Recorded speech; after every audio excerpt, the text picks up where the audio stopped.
have you on first to comment here on these numbers, Mark. Why do you think the stock is down? Is it the moderation and growth you're expecting for the full year versus the kind of numbers you're seeing now? Well, Sarah, first of all, thanks for having me back. First of all, during the day, we were almost close to an all-time high. We were like 40 cents away from an all-time high in our stock. So I'm looking more at the daily volume.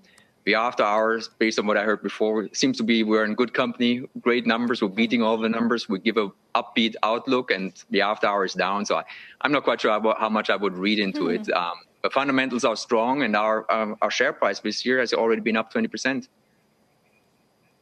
Yeah, and part of that is on the back of the trends, like we just saw out of your company. People just still investing a lot in their homes and new appliances and moving and all of those tailwinds that have been helping your business?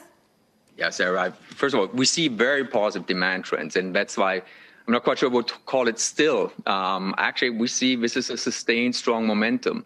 I think what has changed in the last couple of quarters is the nature of demand has changed. We saw initially, kind of call it Q2, Q3, we saw more of the stress, the COVID purchase. I remember you were asking for the freezers. But throughout the last year, and now even more so, we see significant mix trending up. People are not just fixing, they're remodeling, they're rebuilding, they're buying or building a new house. So we see a structural shift of the demand, not just in volume, but in quality. And from everything which we see today, we're actually very upbeat about the demand, not just for the short term, for the medium and long term. As you look globally, Mark, at the outlook, which markets are going to be the biggest challenges in 2021, and which ones are going to be the biggest gainers, the biggest opportunities for you? From a consumer perspective, I know this sounds very U.S.-centric, but I'm very upbeat about the U.S. because beyond the COVID demand trends, you also have the added housing trends in the U.S., which are just hard to argue against. We're very bullish on U.S. housing. Couple that with the general home improvement trend, you have kind of a double whammy in the U.S., which makes us in particular for U.S. upbeat.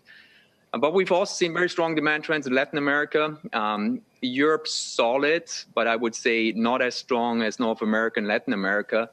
And India has been subdued because of the severe lockdowns, but India has been coming back towards the end of the last year. So globally, we would expect next year 4 to 5% growth on volume, with U.S. clearly being above that.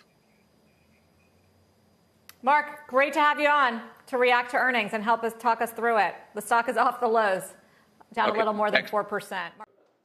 Shepard Smith here. Thanks for watching CNBC on YouTube.